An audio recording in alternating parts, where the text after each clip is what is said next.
On February 20th, 1962, John Glenn is on his way to climb aboard a tiny capsule on top of an Atlas rocket that will hurl him into space beyond the gravity of the Earth.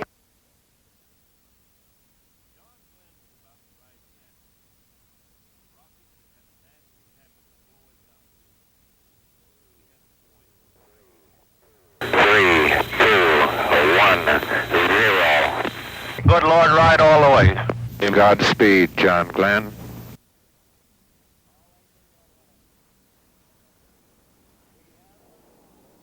The Atlas missile has lifted off from the pad and is rising steady into the sky. And John Glenn Jr. has begun his first orbital ride around the Earth. Roger, 0G, and I feel fine. Capsule is turning around. Oh, that view is tremendous. They were so concerned that you not be distracted by other things that the original plan was that I would not even take a camera along. I thought this was getting really ridiculous, and I said, look, I'm going up on this thing, and this is going to be a new view of things, and I think we at least ought to have a camera on this. Friendship 7, Bermuda has you. Roger, Bermuda, stand by. This is Friendship 7. All Roger, reading you loud and clear, 7. Cape is go. We're standing by for you. Roger, Cape is go, and I am go. Our capsule is in good shape. This is Friendship 7. I am in a big mass of some very small particles that are brilliantly lit up like they're luminescent. George Ruff, who was the psychiatrist that followed us around in those early days, and George sat in the back of the room, and I was describing these very seriously and talking about them, and George cocked his head and said, "And what did they say, John?" Capcom, TM. Go ahead, Jim. Roger, you do have a valid impact bag signal up at this time. A valid what? Impact bag signal. Segment 51 is indicating a valid signal. Okay, let me check it out. Now, we know also that the retro pack will hold the heat shield up. Now, this is Al Shepard. Yeah, we want to be damn sure on this one. We've been talking about it on the ground for a long time. You didn't know anything was going on up there. If we make a I was Capcom, on.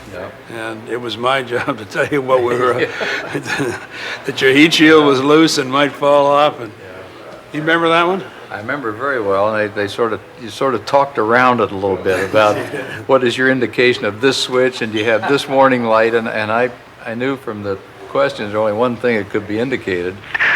And the final decision was made to leave it on and make the re-entry with the retro pack. Package on through the entire re-entry. Do you read? This is Friendship 7. What is the reason for this? Do you have any reason? Over. Not at this time. This is the judgment of Cape Flight. Roger. Say again your instructions, please. Over. 7, this is Cape, over. Go ahead, Cape. You're going out. We recommend that you...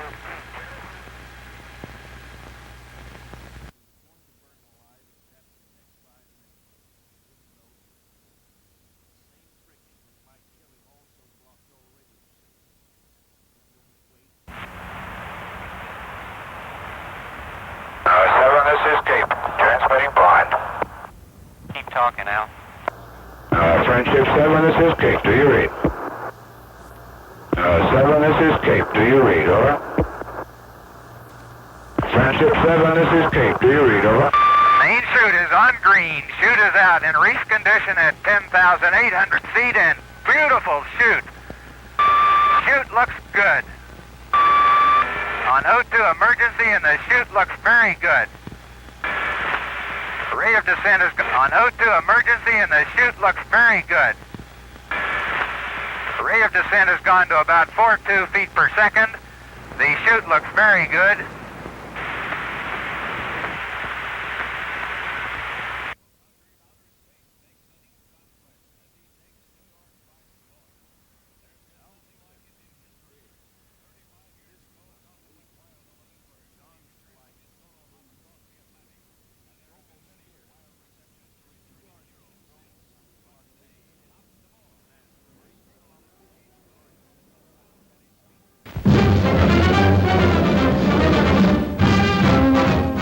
president stays on the sidelines as Mrs. Kennedy and high-flying Glenn practically go into orbit aboard water skis.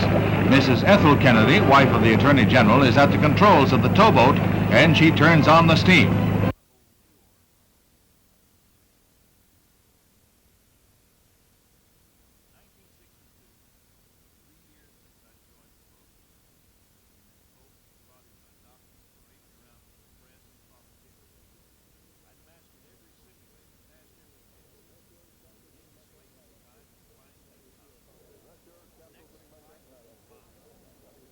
Is that your capsule sitting back there? Yes, it is.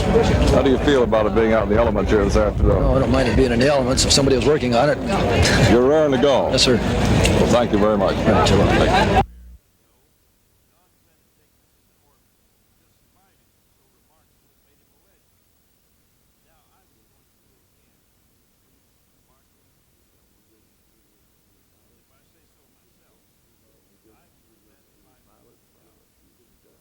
He just was a pilot's pilot. He just loved to fly. He'd rather do fly. If he couldn't fly, he'd die.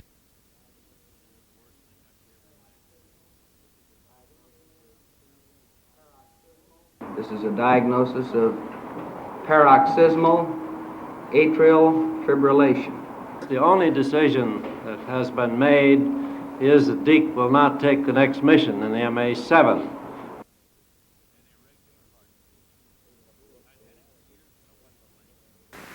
I came up here yesterday to meet this latest board of cardiologists, and I was told immediately after they made their decision. And of course my feelings, I think, are very obvious. I'm damn disappointed. They can't do this to me. I mean, he kept saying that over and over again. They can't do this to me. This isn't fair. He was very, very, very upset and very angry and very hurt because career meant so much to him. To be an astronaut meant so much to him.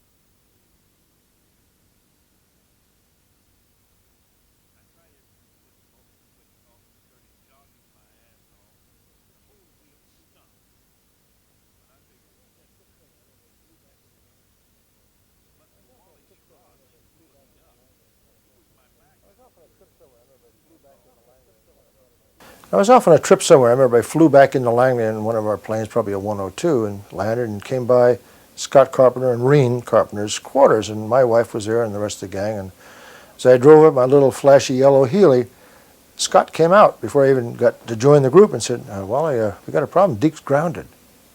Immediately I thought, oh, God, it's my flight. And Scott looked at me and said, no, it's not your flight, as if he read my mind. He said, it's my flight, and you'll be my backup. Thud. Another shot in the rear end. I was disappointed for Deke, but that is in the conventional medical wisdom of the time. That was the decision that NASA made.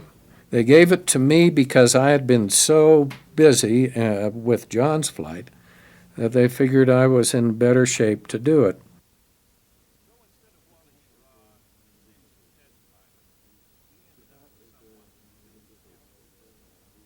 Scott is a unique person. He's different. Not only different from the other astronauts, but different from all the other people in the world.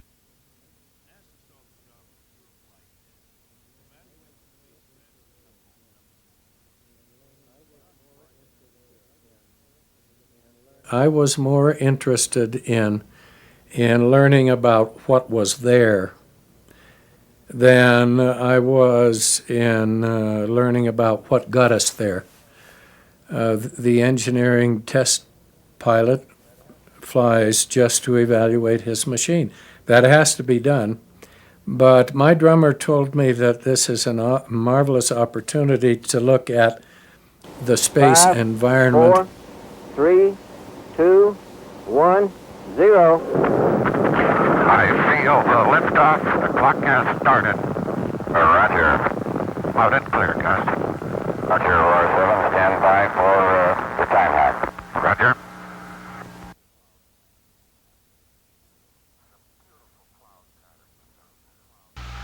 Some beautiful cloud patterns down there.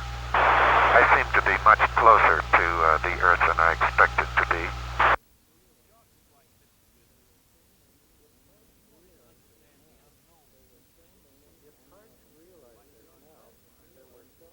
it's hard to realize this now. There were so many unknowns in the early days. And this is a fact of the matter. We were really not sure after John flew whether or not there were critters, living critters out there somewhere. We really didn't know it. I fireflies, almost like a light snowflake particle caught in an eddy. They are not glowing with their own light at this time. Those fireflies weren't fireflies. No, they weren't. No, they weren't fireflies. It was the constellation Orion. They were waste dumping. They were really unicycles. No, on those flights we weren't dumping anything. Some appear to glow, but I don't believe they really do. It's just in the light of the sun. I'll try to get a picture of it. They're brilliant. I think they would easily shine through 9 He was in on a the mess photometer. with trying to determine what the hell the fireflies were that Glenn had seen. He wasn't in the right attitude in the spacecraft, and he had not gone through the checklist required to get ready for retrofire. I think I'm going to have to go to fly-by-wire and use the window and the scope. ASCS is bad. I'm on fly-by-wire and manual. I had to punch off manually. I have a little bit of smoke in the capsule. There was a flaming piece coming off. Almost looked like it came off the tower. Oh, I hope not.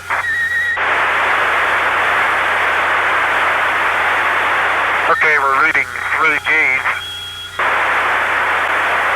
I do remember thinking maybe I won't make it, and this is really tight, but thinking to myself, I ought to be worried about this, but I really am not, and I thought at that time, I feel almost like I'm somewhere else looking at this situation, interested but not involved. And I thought, isn't that handy? This is Mercury Control.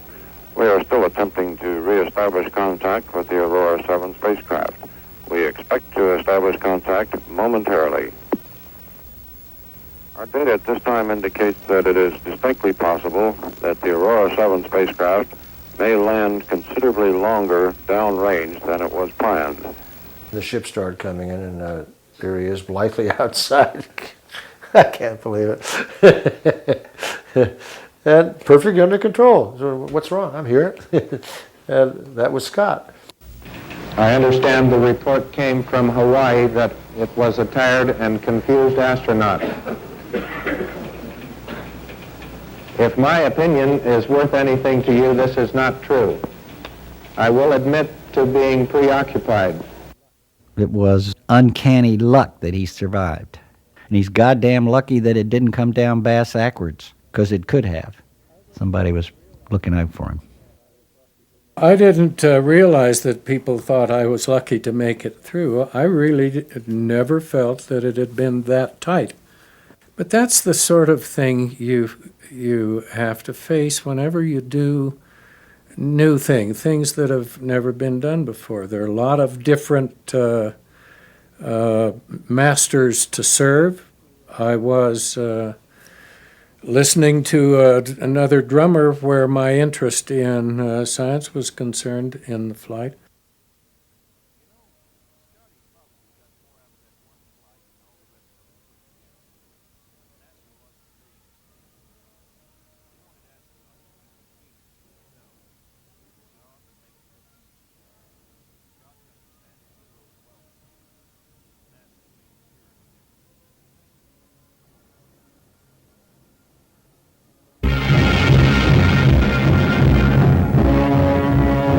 The Russians chalk up another victory in the space race as they put 2 manned spacecraft into orbit within 24 hours of each other. Colonel Pavel Povovich and Major Andrei Nikolaev follow in the footsteps of 2 other Russian astronauts, Titov and Gagarin, as was possible. Tracking stations indicate that there is little doubt of the success of the Russian feat, that is seen as 2 years ahead of the U.S. effort.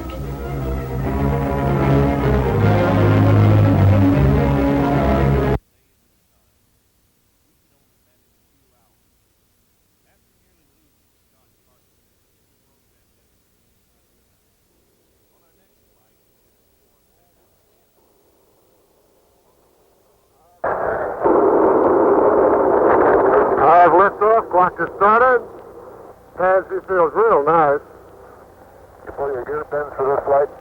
Roger, backup started and running good. I'll give you a hack at line 30. She's riding beautiful, Deke. What's 05?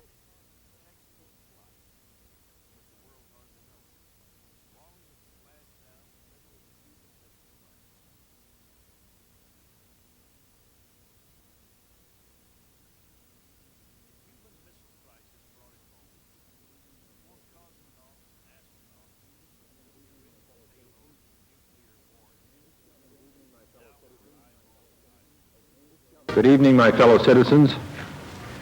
This government, as promised, has maintained the closest surveillance of the Soviet military buildup on the island of Cuba. Within the past week, unmistakable evidence has established the fact that a series of offensive missile sites is now in preparation on that imprisoned island.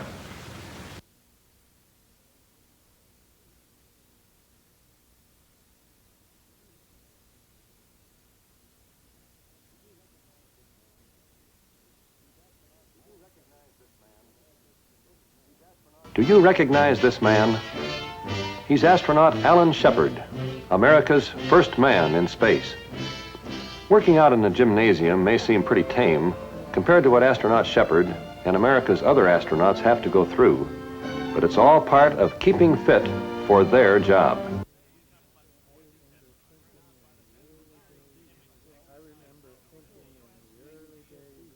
I remember thinking in the early days what a force we could be within NASA if we all presented a unified stand.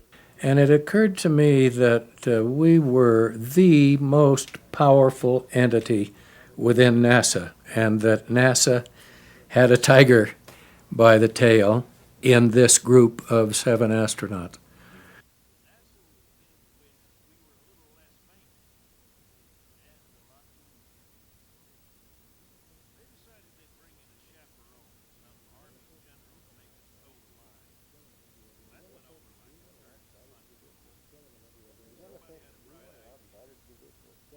We began to think, do we want an outsider to do this, or should we have one of us do it? And that's when the 7 of us got together and decided we better have Deke do this.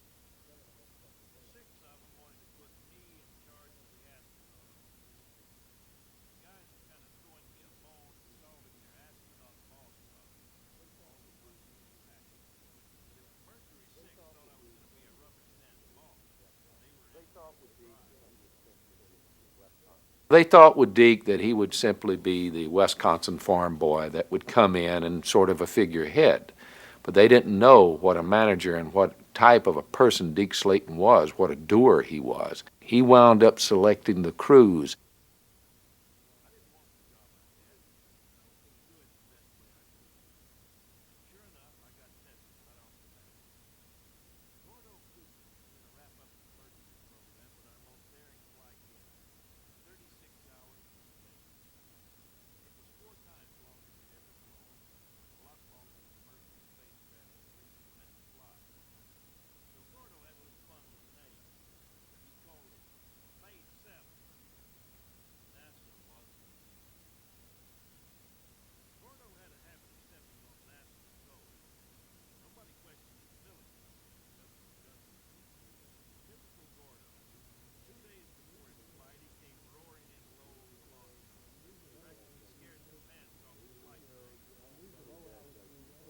He showed unusually bad judgment in that he flew at a low altitude close to the administration building.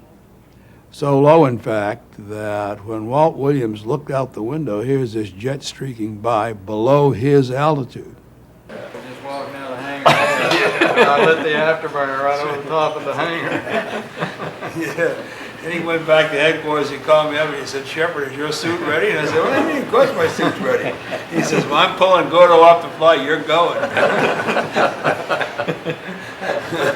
He says, "And I'm losing my fanny, and I'm saying, Rathman, something wrong with the car. Plugs, timing, something wrong with it. That thing fix it." So, "Oh, I'll fix it up for you." Blandonic solid state ignition.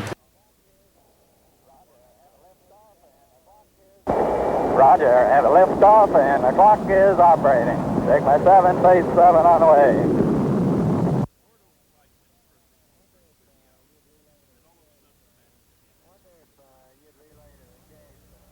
I wonder if you'd relay to the Cape little situation I had happen, see what they think on it. While turning my warning lights off and back onto dim, my 05G. Well, things are beginning to stack up a little. ASCS inverter is acting up. And my CO2 is building up in the suit. Standby inverter won't come on the line. And other than that, things are fine.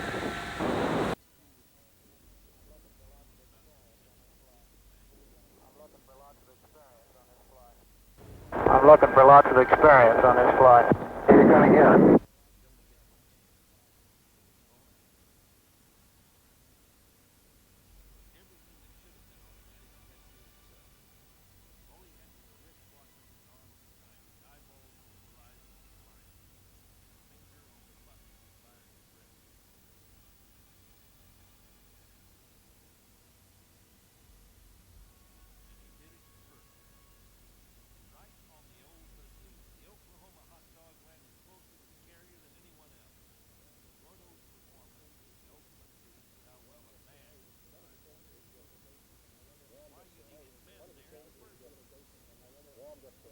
One of the things which warmed us the most during this flight was the realization that however extraordinary computers may be, that we are still ahead of them, and that man is still the most extraordinary computer of all.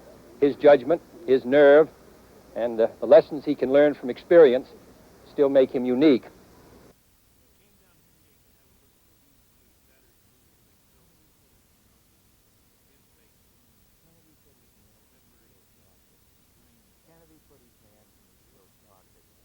Kennedy put his hands in his coat pocket and leaned back on the heels and looked up to that huge first stage of Saturn.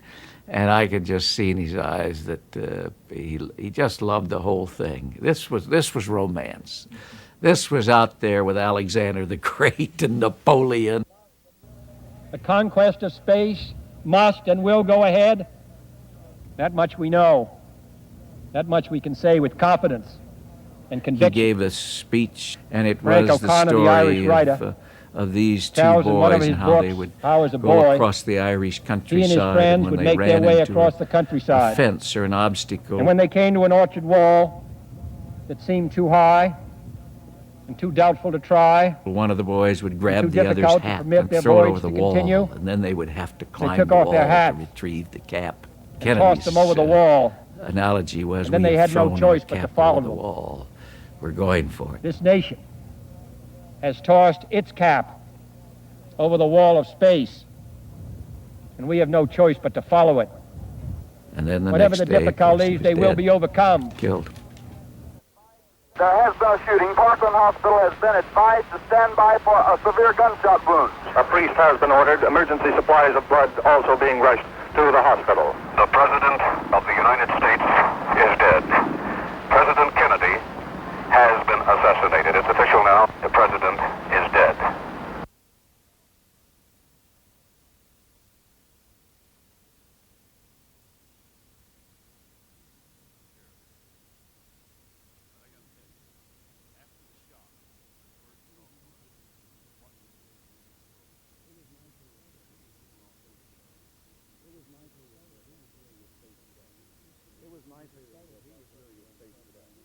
It was my feeling that he was really a space cadet because he was excited about what man had done and could do in space. We were his favorites. We were part of his little group, and all of us felt very comfortable with the President of the United States, like he was a buddy. We must assure our preeminence in the peaceful exploration of outer space, focusing on an expedition to the moon in this decade, in cooperation with other powers if possible, alone if necessary.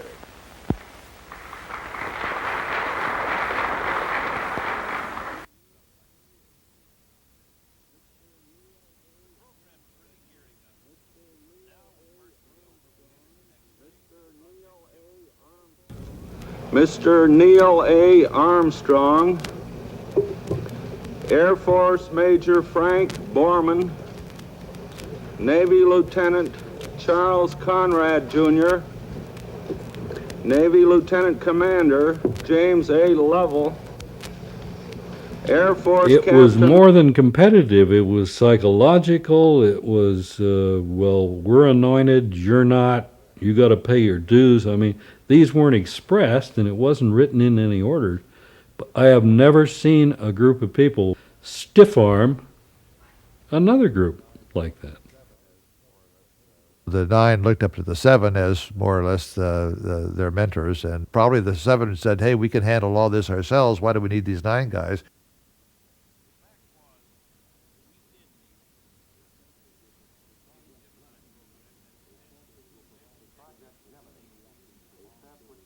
Project Gemini, a step which will provide experience with human reactions to long periods in space and with rendezvous and docking techniques that have direct application to the Apollo lunar space mission.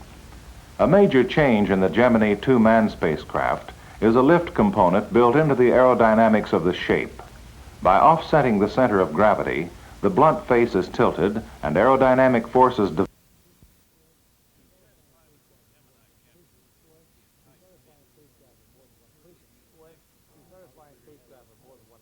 When we started flying spacecraft with more than one person in it, obviously we had to have titles for the people. The natural title would be pilot and co-pilot.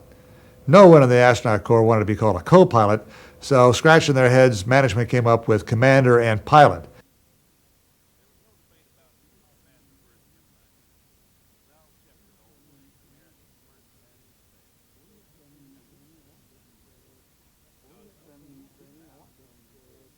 We had been training, I guess, perhaps a couple of months, and got up one morning, walking to the bathroom, and all of a sudden I totally lost my balance.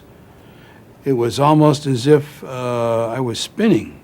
Of course I wasn't, but I steadied myself and thought, well, gosh, I didn't really drink that much last night.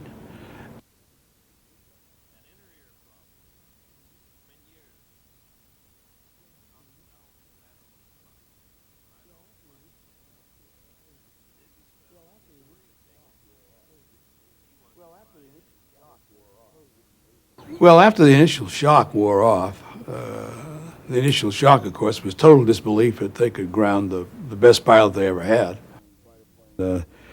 Told them I'd been flying fighter planes and I'd been a test pilot all of my life, and I'd fire the damn thing upside down, right side up, didn't make any difference to me.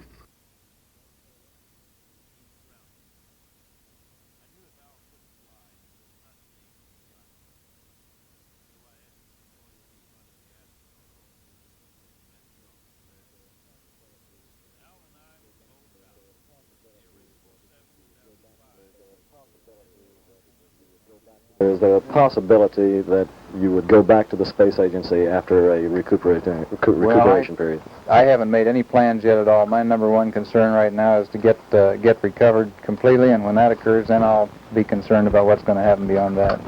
Welcome home, and thank you very much. Thank you. For me to Thank you stick very around much. being the world's oldest permanent training used secondhand astronaut, whatever, I didn't want to really do that. The man who hurtled to fame as the first American to orbit the Earth tosses his space helmet into the ring as a political candidate. Lieutenant Colonel John H. Glenn, Jr.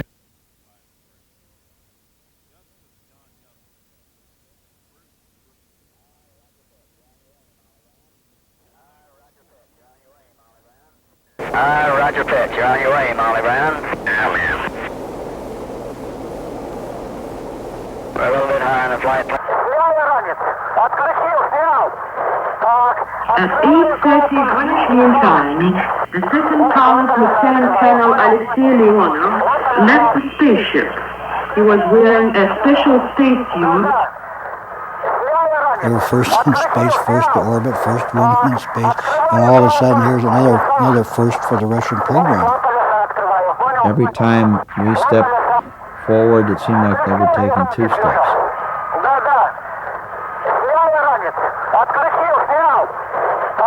Открываю клапан. Леса. Вот клапан леса открываю. Понял, понял.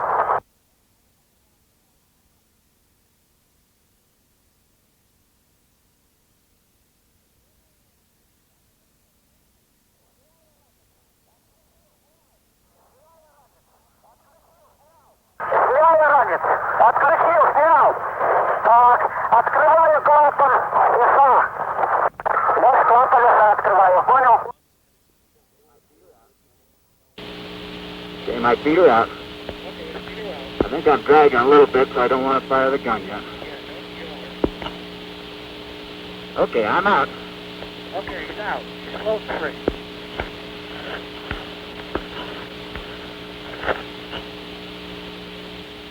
I'm coming back down now. I'm under my own control. Okay. Okay, I'm coming over. You look beautiful. I feel like $1 million. This is the greatest experience. It's just tremendous. I think that once you get out and float, thinking that you're a couple hundred miles up in space and there's nothing below you except way below, and it's sort of a tranquil or lethargic experience that you sort of want to, just enjoy it. Right now, I'm standing on my head, and I'm looking right down. It looks like we're coming up on the coast of California.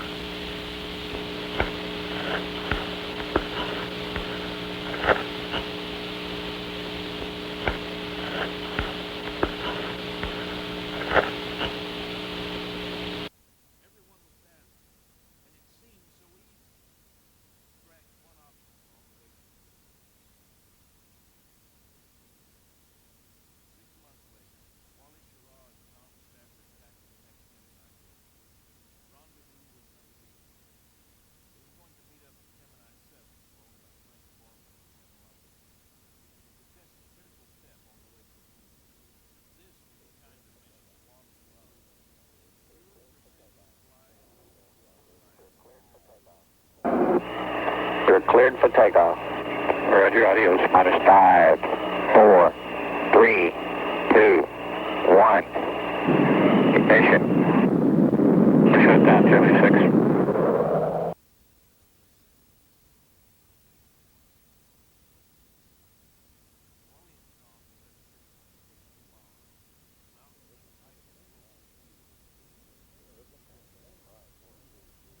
Perfect countdown, 5, 4, 3, 2, 1, 0. Clock started, no liftoff. It was much more traumatic than that, of course.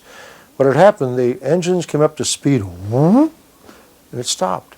And but logic, this is all millisecond logic, said, hey, we haven't lifted off. If we had lifted off and it started to shut down, our recourse was to eject out of there, and I would pull this ring between my legs and it would eject both of us out from the spacecraft. The statistics were that 75% of ejections were successful, and the definition of successful was that the guy didn't get killed. Didn't say anything about breaking his back or legs or anything like that. He didn't get killed.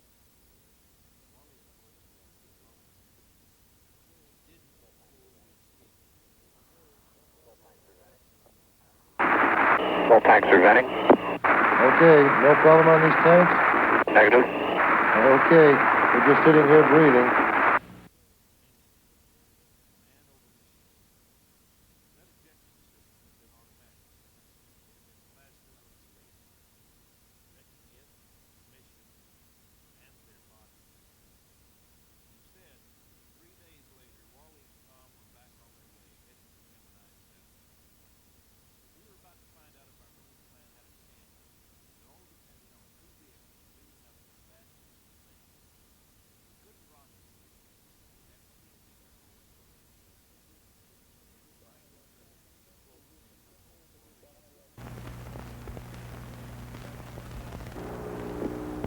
Gemini 7 and 6, would you continue with the description of your station keeping?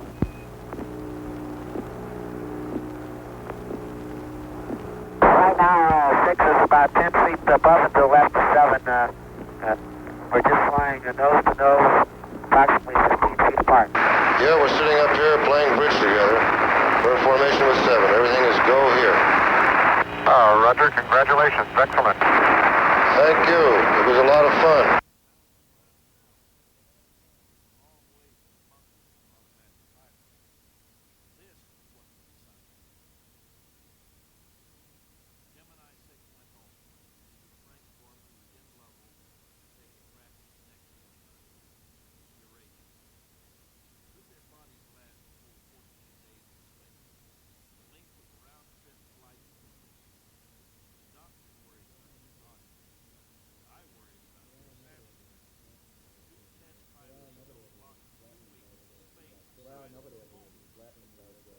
Well, nobody ever really slept because the activity of the other person would continually wake up the person that was trying to sleep. 14 days in a Gemini spacecraft is a very, very trying experience. Being 14 days with Frank Borman any place was wild, so. I think Jim Lovell brought Mark Twain's Roughing It, which was apropos. But I don't believe we read it much. There was a song that was sung by Nat King Cole. And I'm trying to think of what the name of it was. We sang it for 14 days. It's Put Your Sweet Lips a Little Closer to the Phone, Nat King Cole. Put your sweet lips a little closer to the phone. Put your sweet Let's lips pretend a little that you and I are Let's just pretend alone. that we're together all alone. That went on for 2 weeks. And of course, Borman and I were alone. See, I'd forgotten all about that. You're exactly right.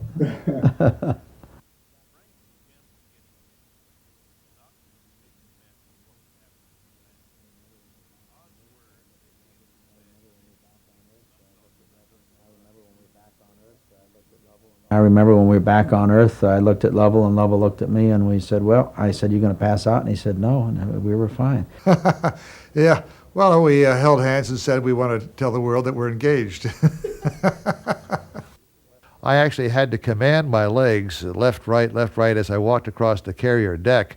My wife took a look at the movies, and she said it looked to me like I had my pants full, because I was leaned over and just, trudging along like a little boy would do with his pants full.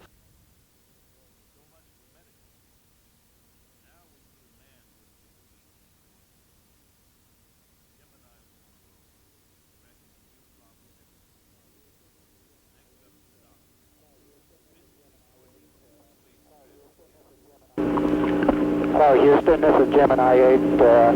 We're station keeping on the Agena at about 150 feet. Way to go, partner. You done it, boy. You done it. Boy, look at that sucker. Man, that's great. Man, that is really slick.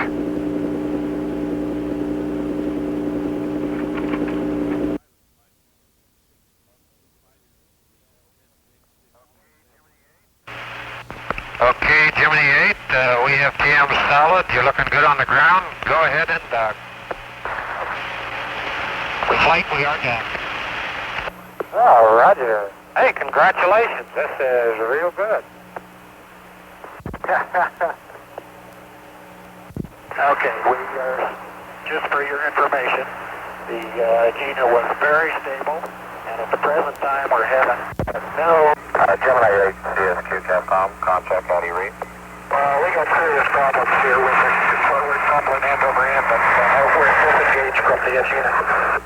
Okay, we got your spacecraft 3 indication here. Say again? We're showing you spacecraft 3. We're rolling up and we can't turn anything off. Signaling increasing in a left roll. Roger.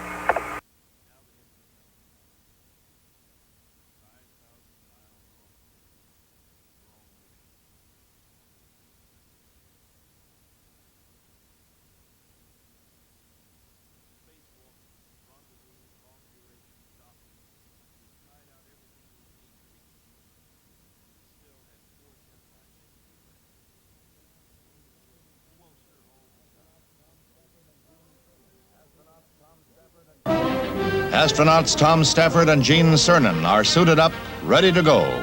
Stafford has had one trip in space already, but it's a first-time journey for Cernan. The ambitious space project is scheduled to include docking maneuvers, a spacewalk, and other experiments.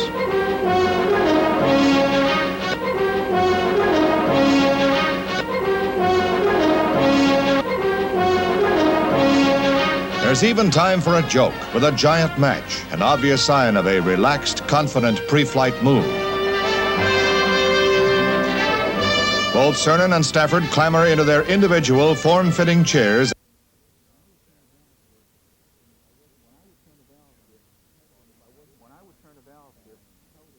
When I would turn a valve, if I wasn't held in my position in some way or another, I'd turn the valve, and the valve was a little tough to turn. It would turn me back, and my body would float away, and you'd start tumbling, and you'd start rolling. Go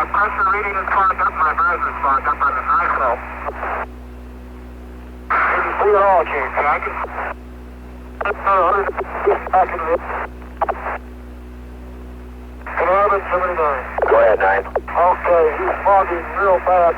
We'll have to use high flow to keep the fogging down to the minimum. I lost 13 pounds. That's an awful lot of weight. I ended up with 100% humidity in my suit, and my entire visor got completely fogged over. The dealer controller arm presented far more difficulty to let's go at 0 G than they did in the simulation. Roger. The fellow now was test gauges fogged and his visor's fogged, and we're just taking it easy here. Roger. You copy, flight? They said if something happened and the fellow was hung up outside, that we were to not do anything rash, but we would have to eventually release him and close the hatch and bring the vehicle back. There's no way Tom could have re-entered successfully had he been towing me behind him. First of all, I would have burned up and been killed during re-entry, so what's the use of going through that? Second of all, he probably would have burned up himself. He would not have been able to close the hatch, and so instead of losing one manual, we would have lost two.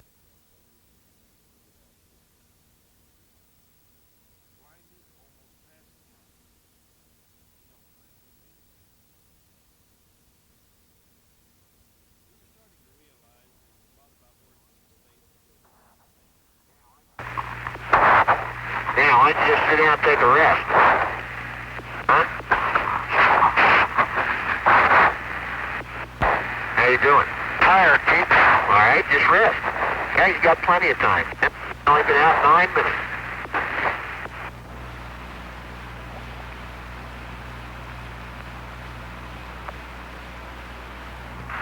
Take slow a little bit. Take your time.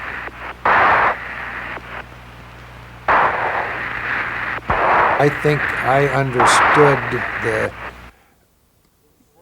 the importance of being gentle and delicate and in control of the momentum or the mass of the body during spacewalks. I think I understood that just intuitively. These things were natural to me.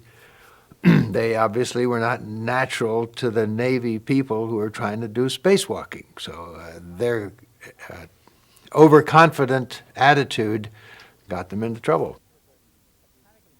Buzz was a mechanical genius. His IQ must be sky high.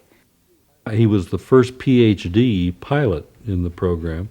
PhDs always kind of had a certain shock value in the, particularly among the Slatons and the Shepherds, who knew they were a hell of a lot smarter than all the PhDs in the world.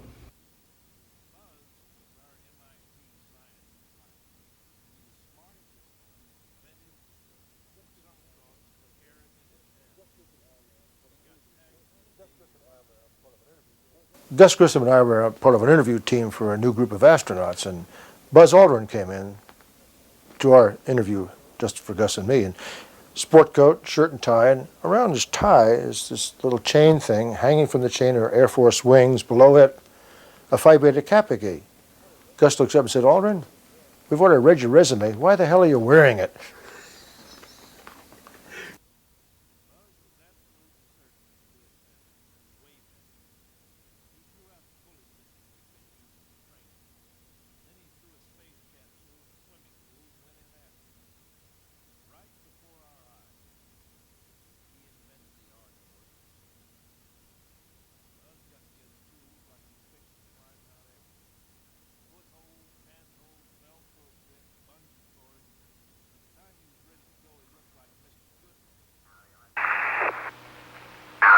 mechanical connector with no waste tethers.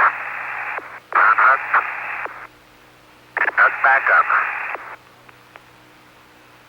Okay. I think maybe we ought to make one more last check of the F-10. Okay. Gemini 12, Houston Capcom, 1 minute to LOS. New EVA record, beautiful job. We've been running more than 2 minutes. Okay, come on back. All right, let's bring in the umbilical. I think that, yeah, I've got the end here. Okay. Yeah, it's just about wrapped around the lips of him.